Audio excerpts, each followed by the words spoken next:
আমার মতো একটা নগণ্য মানুষের ডাকে আজকের উপস্থিতি দেখে মনে হচ্ছে যে আমি একজন যোগ্য সন্তান। এইভাবে যে আপনারা এই স্বতঃস্ফূর্তভাবে আমার ডাকে সাড়া দিবেন আমি কল্পনাও করতে পারিনি। হয়তোবা আপনাদের সকলের হৃদয়ে আমার একটু স্থান আছে বলে আজকে সকলের স্বতঃস্ফূর্তভাবে আপনারা গ্রামবাসী আমাকে সমর্থন করেন, তাইলে আমি ওই রাস্তা যাব।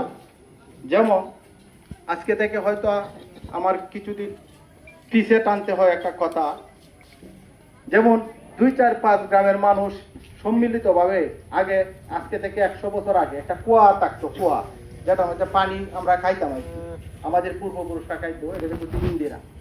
একটা ইন্দিরা থেকে পানি তুলে যখন আমরা তুলতে একটা রশিতে একটা বালতি পালানি লাগে, বালতিতে পড়লে পরে আবার এই রশিটা টাইনে তুলে, এটা এনে যারা মুরব্বীরা আছেন অনেকেই জানেন, হয়তো বা আমার কম বয়সে কিংবা আমার বয়সের অনেক।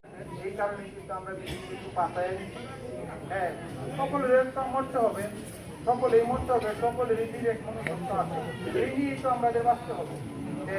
এর জন্য আপনারা এতক্ষণ ধৈর্য ধরছেন, এটার জন্য ধন্যবাদ। হ্যাঁ, এই এখন কথা বলতে কিছু কথা বলতে পরবর্তীতে যদি আমার সুযোগ দেয়, সুযোগ থাকে, আমি আরো কিছু কথা বলবো। 2 জনের মানুষের যাতে কথা বলার সমর্থনের জন্য এগুলি আমার বক্তব্য শেষ করছি। আসসালামু আলাইকুম। অসংখ্য ধন্যবাদ।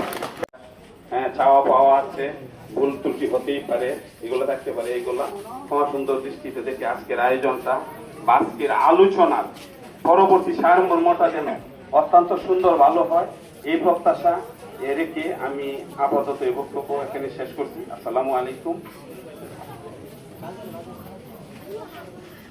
অসংখ্য ধন্যবাদ আমাদের গ্রামের ইউপি সদস্য মেম্বার সাহেবকে। এই মুহূর্তে আমাদের গ্রামের কৃতি সন্তান